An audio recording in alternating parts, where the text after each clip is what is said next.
Of course, we can see heavy rain during spring, and that always poses the risk of flooding. News 19's Warren Sears spoke with a hydrologist from the National Weather Service and is here now to tell you what signs of flooding we're seeing for the spring. Warren?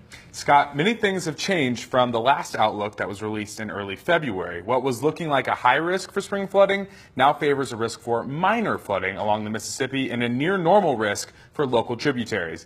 Many things contribute to a spring flood forecast, like high soil moisture, deep frost layers, significant snowpack, and how quickly that snow melts.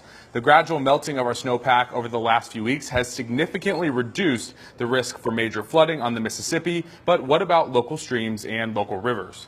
There's not much of a flood risk from the snowmelt anymore now, and frost is coming out of the ground in most locations. So now it's really a matter of what do we see for rainfall events. So any heavy, shorter-term forecasts that you're seeing heavy rainfall, that's where if we see a high threat for, or potentially higher threat for that a few days in advance, that's where we may be issuing some flood watches for those locations.